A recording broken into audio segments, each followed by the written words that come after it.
சாந்தி. விலைமதிப்பற்ற ரத்தினம் என்ற இந்நிகழ்ச்சியில் அனைத்து காட்சியாளர்களையும் மீண்டும் அன்புடன் வரவேற்கின்றேன். விலைமதிப்பற்ற ரத்தினத்தில் பாப்தாதாவின் மகா வாக்கியத்தை குறித்து உரையாடுகின்றோம்.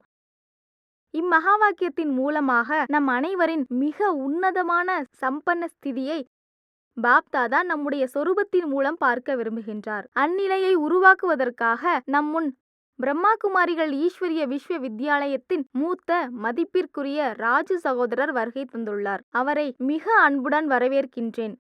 பாபா கூறுகின்றார், நீங்கள் படிப்பின் ஷோ காட்ட வேண்டும் என்று. ஆனால் சில சமயங்களில் பாபா முரளியில் கூறுகின்றார், பாபாவை ஷோ செய்ய வேண்டும் என்கிறார். இந்த முரளியில் பாபா குறிப்பாக கூறுகின்றார், நீங்கள் படிப்பின் ஷோ காட்ட வேண்டும் என்று. உண்மையில் பாபா நமக்கு கற்றுக் கொடுக்கக்கூடிய ஞானத்தை நாம் நடைமுறை வாழ்க்கையில் பின்பற்றும் போது நாம் படிக்கின்ற படிப்பை வெளிப்படுத்துகின்றோம் என்று பொருளாகும். நாம் படிக்கின்ற படிப்பினை தாரணையில் கொண்டு வர வேண்டும். ஆத்மா என்ற பாடத்தினை பாபா கற்பித்து மிகவும் உயர்வாக ஆக்க விரும்புகின்றார். நாம் தினமும் முரளியை படிக்கின்றோம். ஆயினும் தேக அபிமானத்தில் இருந்தால் நாம் படிக்கக்கூடிய படிப்பை நாம் ஷோ பண்ண முடியாது. நாம் படிக்கின்றோம், ஆனால் அந்த படிப்பினை நம்முடைய விவகாரத்தில் நடைமுறையில் கொண்டு வர வேண்டும். அதனை பாபா மற்றொரு சப்தத்தில் கூறுகின்றார், ஞானம் இவர்களிடம் இருக்கின்றது, ஆனால் ஞான ஸ்வரூபமாக ஆகவில்லை.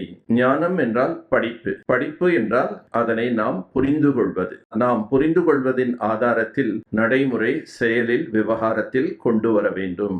ஆத்ம ஞானத்தை பாபா நமக்கு கற்பிக்கின்றார் என்றால் அதற்காக நான் ஆத்மா நான் ஆத்மா நான் ஆத்மா என்று கூறிக்கொண்டே இருப்பது என்று பொருள் அல்ல.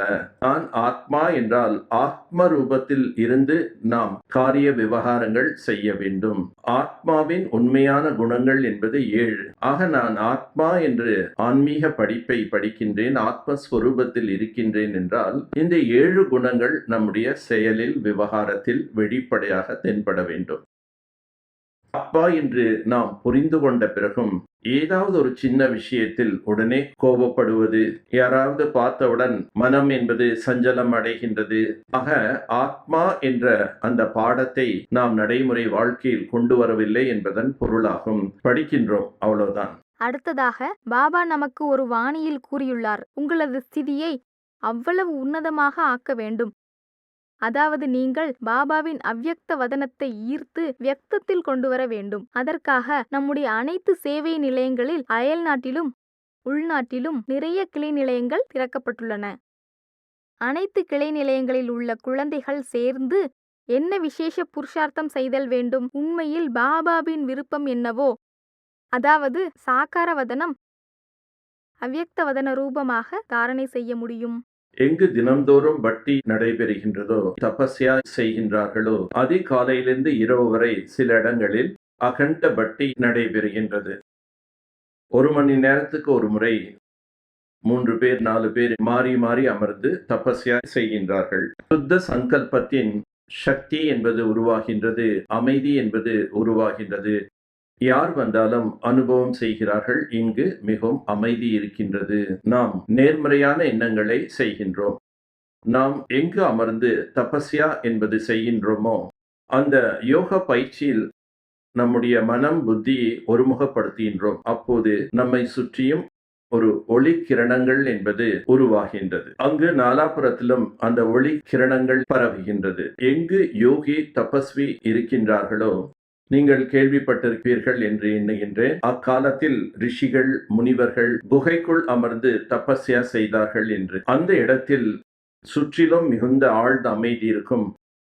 பசுக்கள், பறவைகள், மிருகங்கள் அனைத்தும் அங்கு அமைதியாக வந்து அமர்ந்துவிடும் என்று கூறுவார்கள். அந்த தபஸ்யாவின் ஆதாரத்தில் அவர்கள் அவருடைய மனநிலையை பிரம்ம மகா தத்துவம் வரைக்கும் போய் சேர்ந்தது. அந்த பிரம்ம தத்துவத்தில் இருக்கக்கூடிய பரமாத்மாவுடன் சம்பந்தத்தை வைக்கின்றோம், அவருடைய சக்திகளை அடைகின்றோம். ஆதலால் நம்மை சுற்றியும் ஒரு ஒளி கிரணங்கள் என்பது உருவாகின்றது. 5 பேர் 10 பேர் அமர்ந்து யோகா செய்தாலும் பரவாயில்லை. ஆனால் எங்கு சாக்கார உலகத்தை அவ்வக்த வதனமாக ஆக வேண்டும் என்று விரும்புகின்றோமோ அங்கு நாம் நிரந்தரமான பட்டி என்பது நடத்த வேண்டும். அந்த இடத்தில் 5 பேர் அமர்ந்து செய்யலாம், அல்லது 3 பேர் தொடர்ந்து பட்டி நிரந்தரமாக அங்கு செய்ய வேண்டும். அந்த இடத்தில் அமர்ந்து பாபாவை ஒருமித்த மனதோடு நினைவு செய்ய வேண்டும். அவர்களுடைய அந்த ஒருமிக்கக்கூடிய தன்மை என்பது இருக்கும் பொழுது அங்கு இருக்கக்கூடிய வாயு மண்டலம் என்பது அவ்வக்தமானதாக மாறிவிடுகின்றது.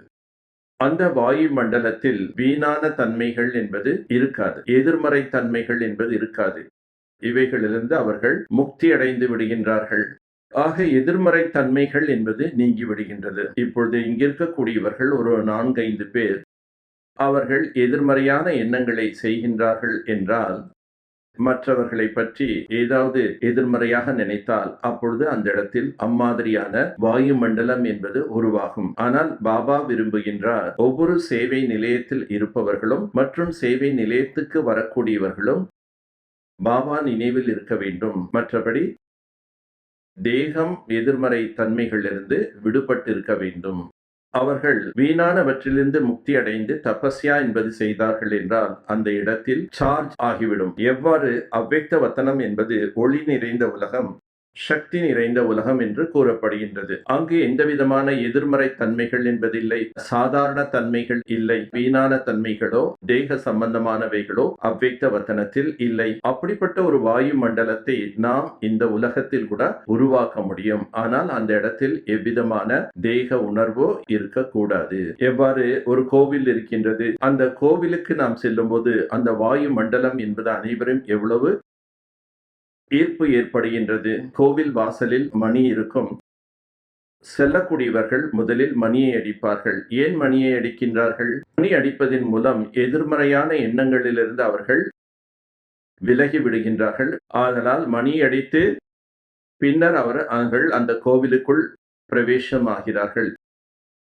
அப்பொழுது அந்த கோவிலில் உள்ள வாயு மண்டலத்தின் லாபத்தை அவர்கள் பெறுகின்றார்கள். அதேபோல் பாபா விரும்புகின்றார் என்னுடைய குழந்தைகள் எங்கிருந்தாலும் திவ்ய மூர்த்திகளாக ஆகி அவர்கள் இருக்க வேண்டும், தபஸ்விகளாக இருக்க வேண்டும்.